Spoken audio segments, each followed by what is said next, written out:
Okay. Hello, everyone, and welcome to our Q4 CPC report. Excited to get started and talk to you about results from last quarter. Today, we're going to talk about what's new and some news. We're going to talk about key takeaways from the quarter, results and insights, and then do a Q&A. And I am excited to have Kiri Masters here with us today, as we did last quarter. Kiri is the founder of Bobsled Marketing, which is an agency with years of proven experience across Amazon, Walmart, Instacart, retail media, helping brands grow in this space. So thanks for being here, Kiri. Thanks, Melissa. All right, so let's go going with the news. So eMarketer puts out kind of a forecast. And this year, they didn't just adjust their forecast once, but 3 times. After each earnings release, essentially, they kept increasing their estimates of Amazon advertising revenue. So they estimate 2020 ending in $14.5 billion. Initially, they started at $12.75 billion when the year first started. So certainly, they didn't expect the significant growth that was there, but you can kind of see by their estimates the really positive thinking around Amazon advertising. And then Cohen just came out with a great report on Amazon's ad business. This was based on a survey of about 50 large ad agencies. And of course, you always have to take surveys with a grain of salt, but directionally thinking. And in this, so this question was, which ad platform outside of Google and Facebook could emerge as a meaningful part of your digital ad spend? And this just shows how much mind share Amazon has with the big holding agencies. And then they asked this question, where are the ad dollars your clients spend with Amazon being allocated from? And you can see here that TV is kind of the big loser. Ouch. You see this coming from Google and Facebook, and the kind of other one is a little bit interesting to me. So I'm not sure what makes up this other digital platforms bucket here, but we know Google and Facebook are, the top 2 with what these others are. So I'm not sure. I have to check that out and see if there's any explanation of that from the survey, but definitely something to deep dive into is that Cohen survey. All right, so this is one of my favorite charts that we put together here at PackView, and this kind of shows you the daily impression volume across, starting from Prime Day last year. Of course, as we know, Prime Day is usually a July event. And Kiri, any predictions if you think that Amazon will move Prime Day from October back to July this year in 2021? Oh, that is a really good question. On one hand, I like to call a Prime Day in summer an oasis for, during the summer doldrums for a lot of brands and Amazon in particular, because it really perks up that slow period in the middle of the year. But this Prime Day, closer to Cyber 5 last year, was a massive hit for Amazon. I mean, hit in a good way. So they could make a really strong case. I mean, this chart demonstrates it perfectly that moving Prime Day and competing with that traditional buying period could be a good move for this year as well. What do you think? My prediction is going to be that they move Prime Day back to July.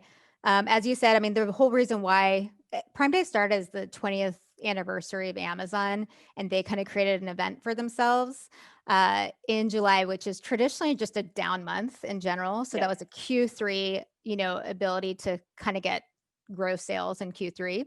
So I predict that they move it back to July. I think that things will, hopefully most of people have been vaccinated by then and things will be back to normal a bit by then. I think they're going to need that push in July because things will be more back to normal and people will be going back to stores. So they're going to need a reason for people to keep shopping.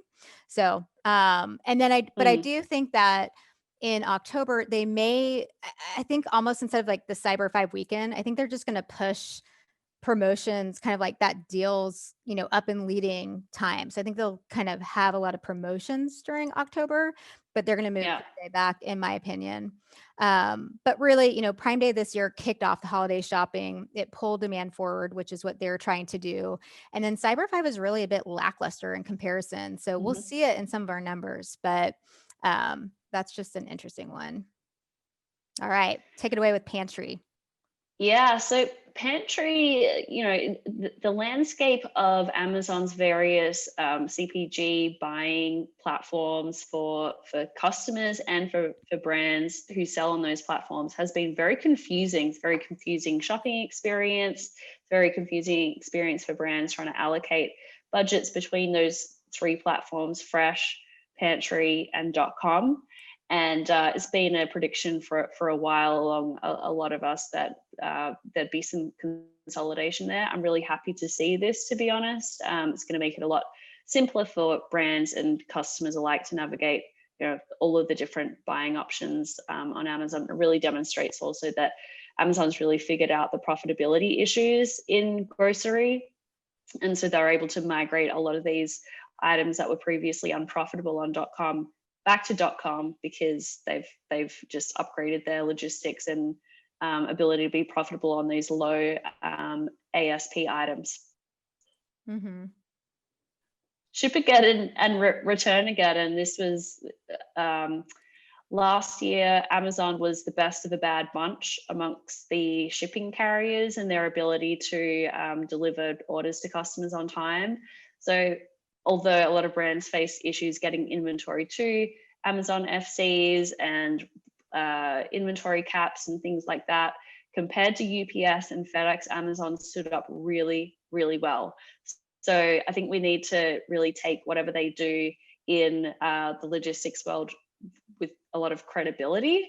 And Amazon telling customers just to keep an item could be a sign that this might be something that other retailers are going to follow with later on as well. Mm-hmm.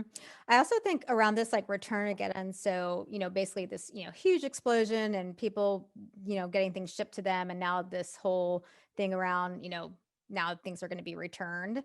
But I do think that it also shows the strength of Amazon's technology because they have this AI driven algorithm to determine, it's cheaper for you to just keep the item than it is to return it.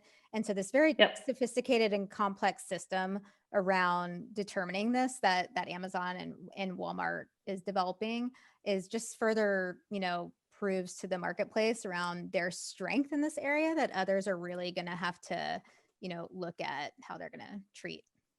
Yeah, this is building, this is really deepening their moat as well. Like what other retailers can afford to do this? Which of them have that AI? Well, none of them. So yeah, it's people love when they don't have to return items. Mm-hmm. So yeah.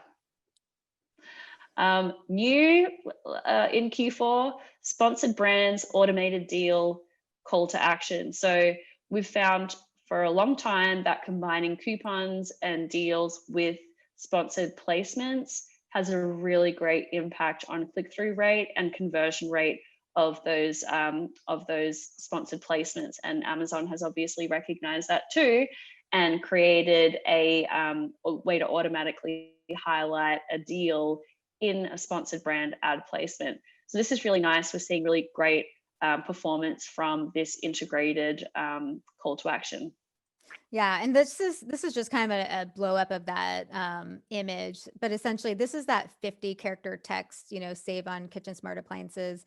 There's a lot of rules around what you can say in this, and so that's where right underneath it you're able to pull in like the savings message and have some different things showcased in what you can say here, plus adding in all these coupon deals. So. All right, and what's new in ads in Q4? This is cheating a little bit because this was announced a couple of weeks ago, so technically Q1. But Amazon launching their marketing cloud in beta. And I think that there'll be a lot more to come on this from us in commentary around how this is going to be, what the use cases are here. But this is the next evolution in Amazon's journey to compete with Facebook and Google, a fully integrated marketing cloud where brands and advertisers can ingest their D2C data, their customer lists, exports from social campaigns, and marry that up with Amazon first-party data to get a end-to-end view of customer lifecycle, how different channels are working together, competing against each other, where people are transacting versus researching, things like that. So this is a very sophisticated next step for Amazon in their advertising technology journey, and really excited to see how brands are going to start using this technology to drive better investment in their advertising. Second point here is a new study from the Digital Shelf Institute that vindicates a lot of what marketers imagined was happening, which is where you spend $1 on a retail media platform like Amazon and sales in store goes up. Sales in store go up. So this report found that on average, $1 spent on retail media campaigns online actually results in $7 to $11 of incremental sales in stores. So that was a really reassuring finding that marketers had suspected for a while. A couple of new updates in international markets: sponsored ads in stores launch in Brazil. Amazon's stepping up their ad capabilities in international markets, which is great to see. And sponsored display audiences launched in the US market. And this is a continuation of a theme that we've seen for quite a while, where some of these DSP first party data targeting options are being brought from the DSP over to the PPC side of things as well. So more sophisticated targeting and more levers that advertisers can pull on Amazon. Mm-hmm. This ad type, the sponsored display ad type, is definitely a huge focus for Amazon. So there's been a big push around this for sure. Great. Yeah, and just a quick one. This shouldn't come as a revelation to anyone, but at Bobsled, we found our best performing keywords for clients in Q4 were around gift-related search terms. So gifts, samplers, gift sets, gift baskets. Just a PSA that don't forget about gift-related keywords in Q4.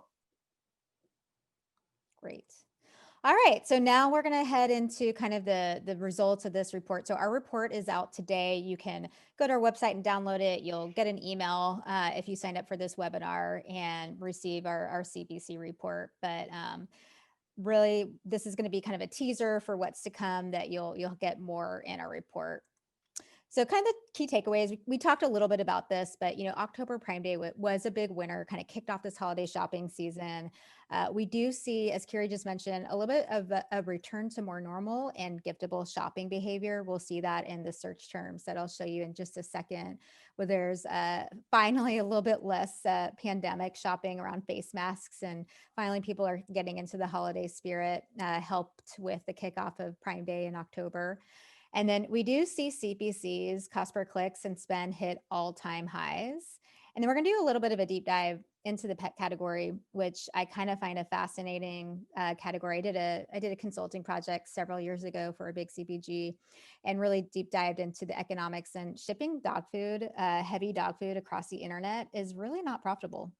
So it's a hard yeah, that's a hard one to be in. But the pandemic really accelerated the shift to e-commerce for this category, and such an increase in competition. So we're gonna take a little bit of a deep dive into that. So as promised, here's kind of a search term top key searches on Amazon starting in July. So everything in yellow is kind of pandemic related, around face masks and Lysol and hand sanitizer. And so we see a lot of that happening. And then October, a lot less yellow. So a lot of people more focused on gift giving and some of the big launches like PS5.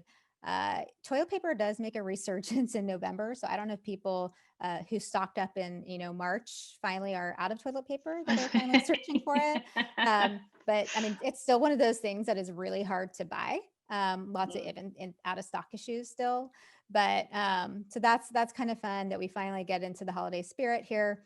And then speaking about PS5, so PS5 really launched. That's one of the big launches this year in gaming, and people were already starting to shop for it in September, even though it launched later in November, I think. And so that just Were they able to pre-order on Amazon? Is that why? honestly, I don't know, but I'm guessing it probably was a pre-order. I don't know. Hmm. So I'll have to probably someone in the audience will correct me on this one because they probably know better than I do. But it does show that people were, customers are coming in looking for these things earlier than when they're out.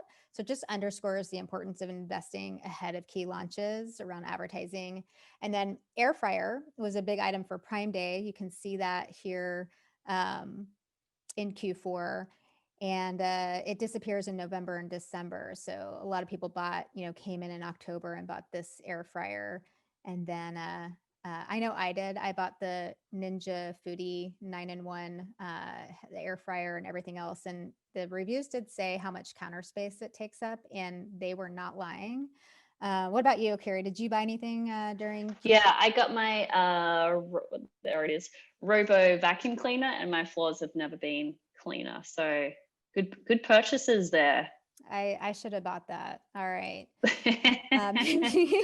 Maybe the Ninja Foodie will be traded in. All right. I do love it though, but it takes up a lot of space.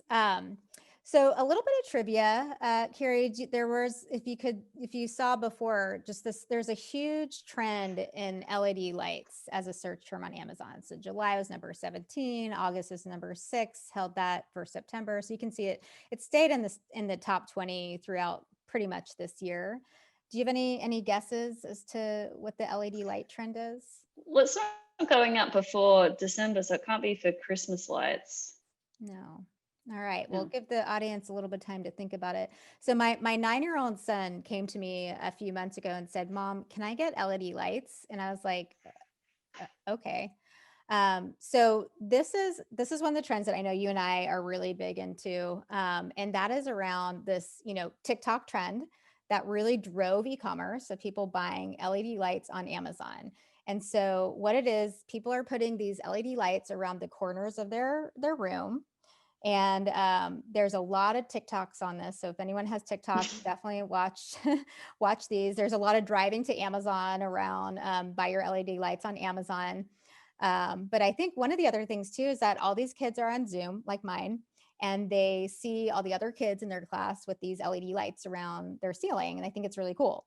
And so both the TikTok trend, they see it on Zoom, and that has really driven this kind of craze. So if your kid is asking you for LED lights, you could check TikTok and learn a little bit more about it. But yeah, it's kind of fun. I asked my team if they knew, and they had some really funny answers that were incorrect. So, all right. So now we're going to get into the fun data part. And like I said, this is really explained in our CPC report. But in general for this quarter, so spend was up. Click-through rates were down, although essentially really kind of a flat quarter over quarter. CPCs were up, conversion rates were also up, but ROAS was a little bit split between the ad types, up for sponsored products, although, small increase, and then down for sponsored brand ads. So Q4 is always the Super Bowl of sales. And so spends accordingly. Spends hit an all-time high in Q4. The growth of spend on sponsored brand ads outpaced the spend on sponsored product ads. And then, electronics really had a less impressive Q4 compared year over year. So they saw a much more muted increase in ad spend in December compared to 2019. In 2019, December ad spend in the electronics category was up 32% month over month. And in contrast, it was only up 1% month over month. And 7 out of the top 10 electronics bestsellers coming out of Q4 were, of course, Amazon devices. And this slide kind of blows it up. So if you don't follow Joe on Twitter, his full name is on the bottom here, which I'm not going to try to pronounce, but he is a wealth of great information and knowledge. He is From the founder. Marketplace Pulse. Yeah, Yeah, Marketplace sorry. Pulse. Yeah. Yeah. But basically, he shows here that 31 of the 50 best-selling items and electronics were Amazon devices, and really showed that there were steep discounts from Amazon, and then also just a lack of deals in the electronics category. So kind of interesting around that category. And then, of course, one of the big pandemic categories was home and kitchen. So we saw a huge Q4 ad push. Definitely, helped be propelled by the pandemic. It saw one of the most dramatic increases in ad spend quarter over quarter amongst all the categories, up 33% in Q4 and up 6% year over year. Kiri, so one of the things that you and I both know is that over the last, 3+ years, Instant Pot has been, big for Prime Day, big for Q4. Do you think that we've reached a level of saturation of the Instant Pot? You'd think so. Either people are buying multiple Instapots now, so they can make their dessert and their soup at the same time, or Instapot's done a really good job of updating models and bringing out new models, so that there's something to learn from that, which is you're onto a good thing. Give people a reason to keep buying, to keep upgrading to the next model. I think that's what they're doing. Mm-hmm. I definitely think air fryer gave them a run for their money this year, though, because that was kind of the big thing this year. So it'll be interesting to look at air fryer sales versus Instant Pot sales. All right. So the less dramatic in Q3, both sponsored product and sponsored ads saw a slight decline in click-through rate. Again, in Q4, essentially flat, really. Increased ad placements on pages combined with more automated creative solutions led to a little bit less impactful creative is likely leading this decline. I think the creative conversation is something to really look at for brands. If you look at the pet category, there's some really fun creatives that are, interactive and really kind of grab your attention versus others that aren't. So I think creative is going to play a big piece in click-through rates and things like that. And then, CPCs hit an all-time high. So the peaks came in October and November for the mega Q4 Prime Day and Cyber 5 holiday events. And then we have the toys and game category. It's essentially a flat category all year long until Q4. Q4 is the Super Bowl, and then they start really spending and advertising. And we saw really the same thing, 2019 and 2020. You see this kind of steep increase in ad spending. Here's the high CPCs in the pet category. I think out of all the categories, they had probably the highest CPC increase. And again, this is one where I'm going to do a little bit of a deep dive in the next 3 slides and talk to you about this category, because I think it's just fascinating what's been happening on Amazon and e-commerce. So first, let's talk about the pet industry going digital. So 92% of sales were coming from brick and mortar in 2019. In 2020, that was 73%. So significant increase in e-com. And then, the competition in the pet category is insane. So there's 630 pet food brands selling on Amazon, a 71% increase in those pet food brands in the last 7 years from 2011 to 2018. So just a lot of new pet food brands coming online. And then in terms of CPC, so we talked about to bid on the word dog food, 495 brands have bid on the term dog food in 2020. And that cost per click was on average $22.85, which is high, and an 85% year over year increase. So pretty significant. I think it's even more significant when you think about the fact that there's a net increase in pet owners during the pandemic, right? So lots more people have become pet owners, which would increase demand on Amazon, which should ordinarily drive down CPCs, right? So the fact that CPCs have gone up so much with increased demand from shoppers, it's even more of a big story. And actually, we are a family with a COVID puppy. So when COVID hit, we decided, when else are we going to get a pet? So we might as well get one now. So we've got I was wondering why you did a deep dive into pet. Close to the heart. Yeah, it is a category that I think a lot of people probably have started investing in because we Hmm. need one more thing in our lives. But she has brought a lot of joy, so that's good. All right, take it away with All right. conversion rates.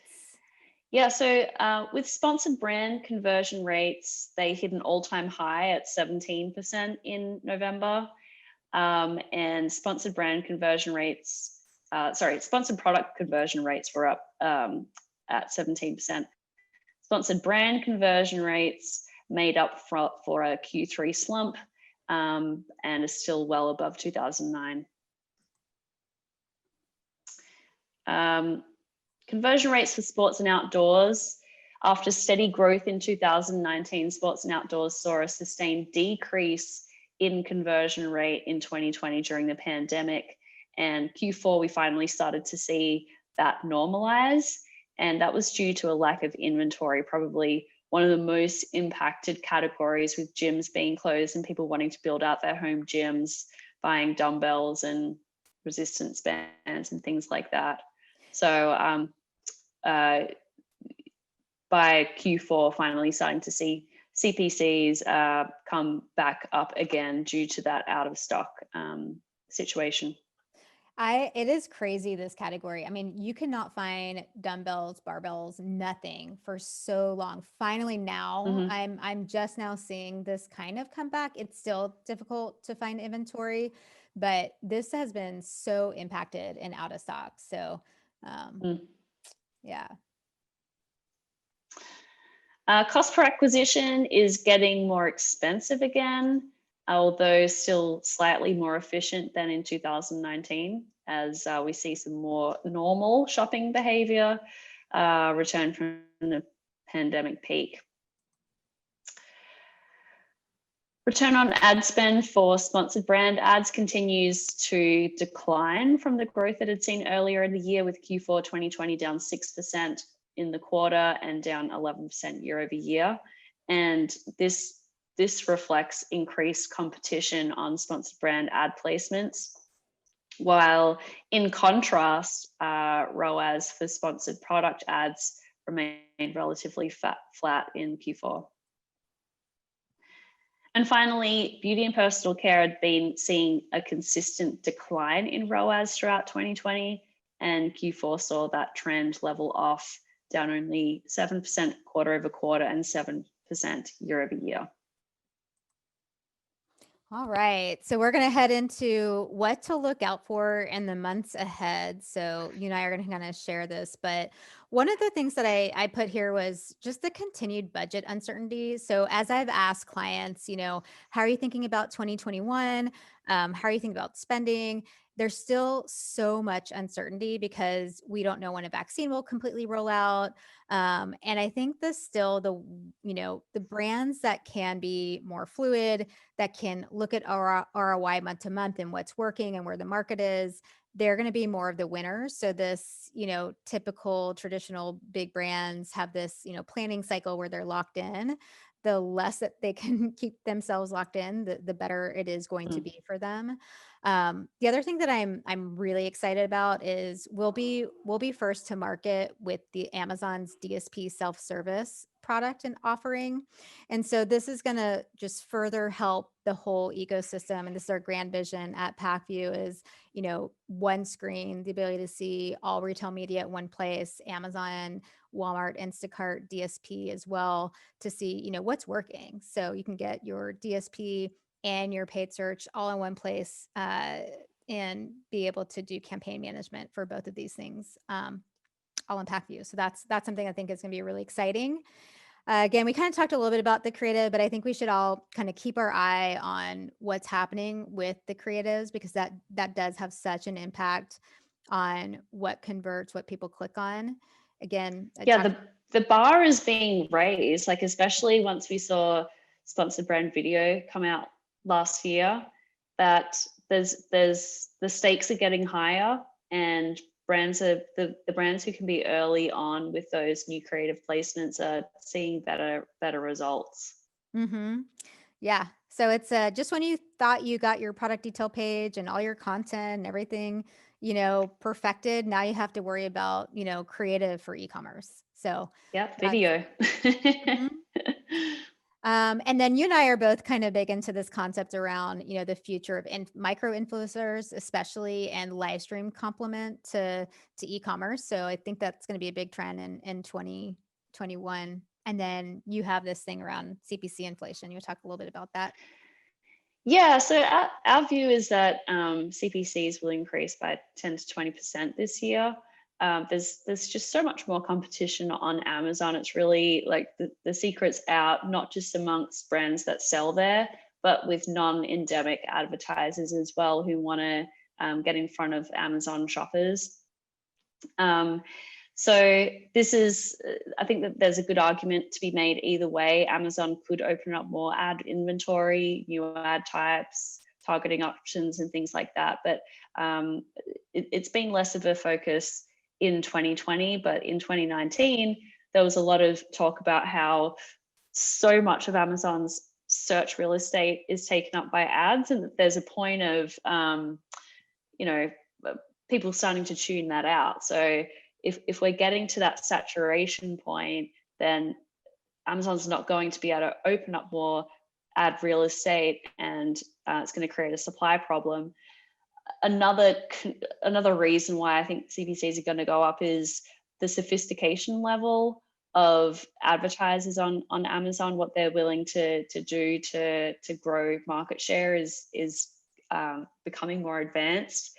Thrasio and the private equity groups that are doing roll-ups of these Amazon-focused companies, they're taking these smaller brands and throwing a lot more ad budget behind them. So I just think overall, more competition for ad space, higher CPCs. Yeah, Thrasio just announced another $500 million that they got. And one of the Wow. things, the way to go from page 5 when you're a seller and they buy you to page 1 is paid search. Yep. So that's one of the Yep. fastest things that you can do overnight. So I That's definitely think right. Yeah. it's going to be a very interesting space to watch for sure. Mm-hmm. Tell Yeah. us about your predictions, Kiri. You did this great Forbes article, so tell us what you think. Yeah, well, a lot of overlap in the themes that we already talked about. So, like we talked about, Amazon's fulfillment capabilities will become their next AWS. What that means is Amazon has built this incredible and now proven during a pandemic reliable fulfillment capability that they can ultimately not spin out as a separate business, but it will be a service that businesses can use independent of selling on Amazon. And that's just a good thought experiment to think about, because it means Amazon's fulfillment capabilities need to become even more advanced and have that ability to stand alone and serve B2B customers, consumers selling packages to each other. So really bullish on what Amazon's doing with fulfillment. As we already talked about, more experiments with live video and virtual experiences. During Prime Day, I was just stuck on watching those live video demonstrations. Some were great, some were terrible, right? But there's a playbook is emerging of how brands can partner with influencers to do live video, run their own really engaging live video demonstrations and things like that. This is starting, people are getting the hang of it. It's becoming more engaging. There was some really good content happening there. And I'll just say, in the Chinese market, live streaming accounts for 9% of all e-commerce revenues. I don't think we're going to get there overnight in the US, but that's where the trend is going. Prediction 3 is maybe a little bit of wishful thinking, but I think that given the congressional inquiry, Amazon's got a bit of heat around its private label brands, and they might slow their roll on that. That is, what I hope will happen at least. More competition amongst sellers. We talked about that. Bulking up Amazon Fresh. We also talked about pantry going away and Amazon really needing to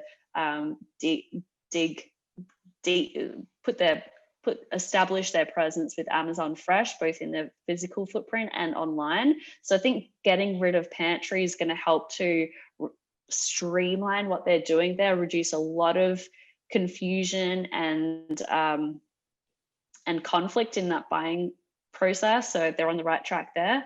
And Amazon advertising making a grab for above the line ad spend. We're already seeing that with the marketing cloud.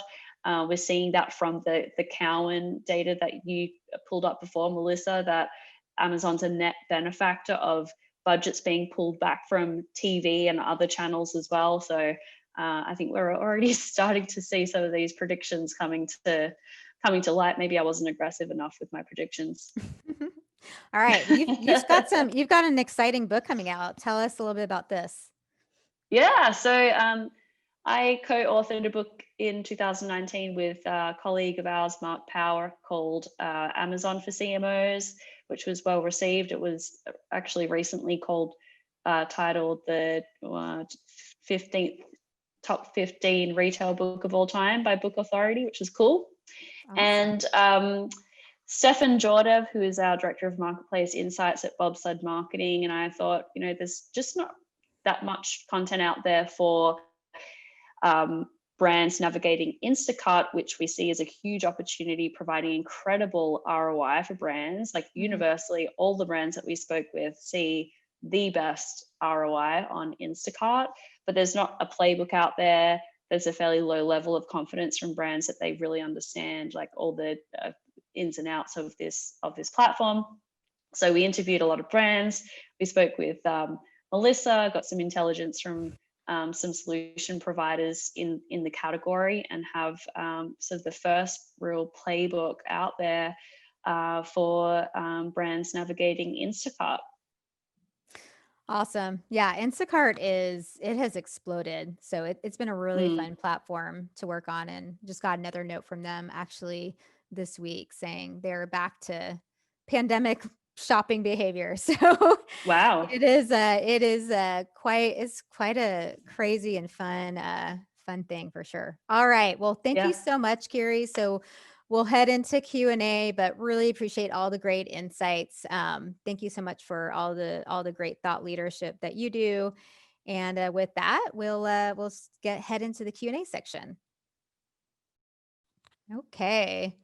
There was one question that came through, and it was, have you researched on or have any data around how using promo in the ads impacts click-through rate or conversion?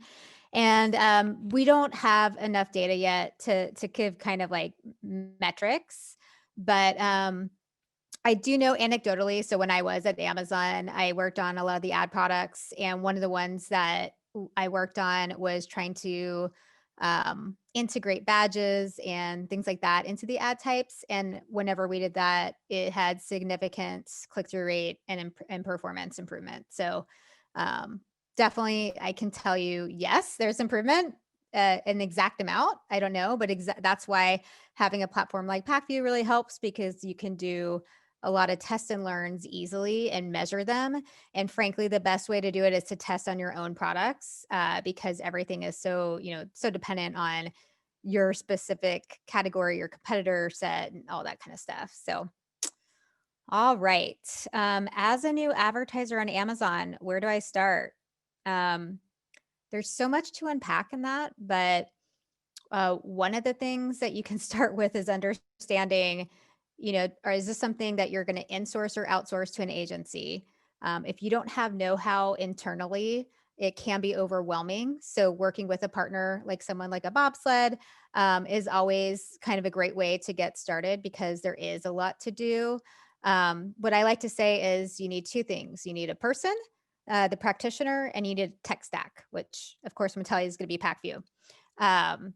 But try it out for yourself to see. So those are really the two things that you need. Amazon Live and attribution. Amazon Live and attribution. I'm not sure on that one yet, to be honest. I don't think that there is attribution. That certainly isn't in the API. So I don't have a lot of great insight into that. Are there any CPG brands on Amazon that you think are doing a great job at advertising right now?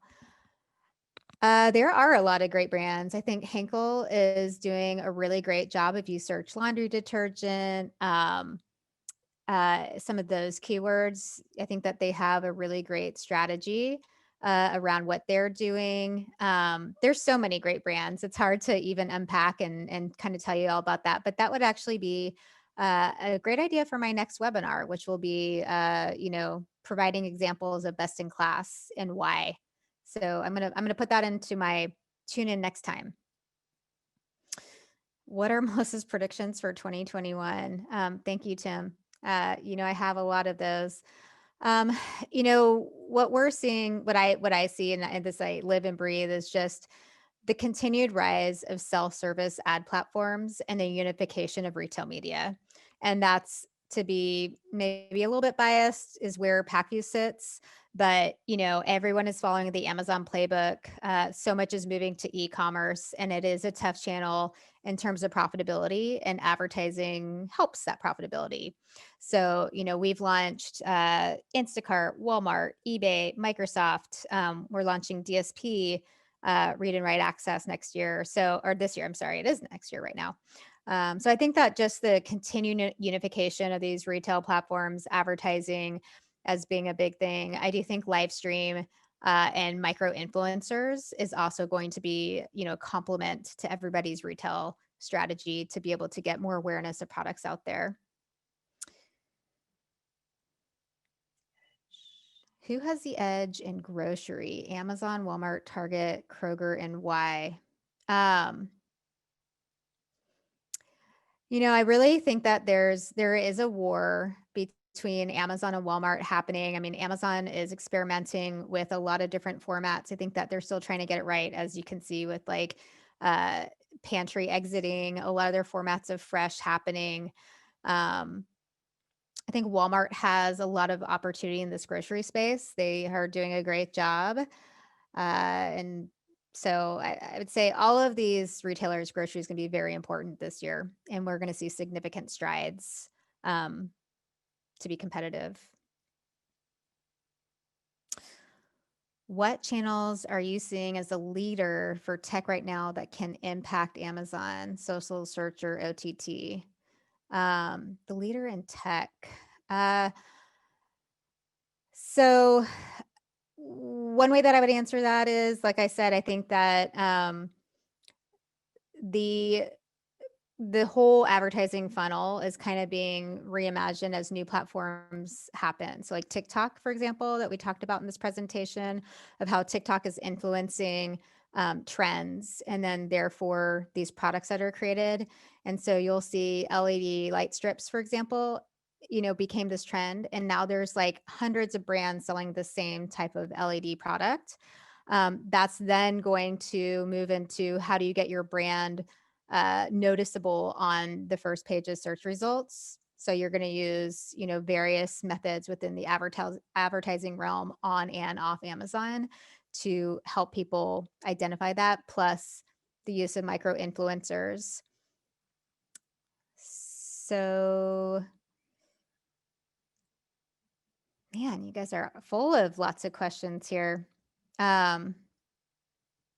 What channels are most effective for sellers to continue engaging with customers post-sale?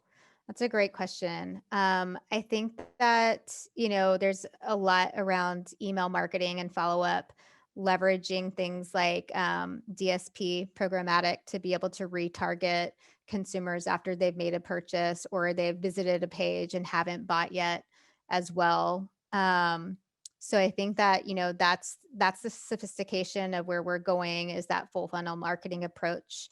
And then once the customers do, complete their purchase, of how you keep them re-engaged. And that's through things like, adding to your email marketing database, not getting lost in, email, and having, more creative ways to target through retargeting as well.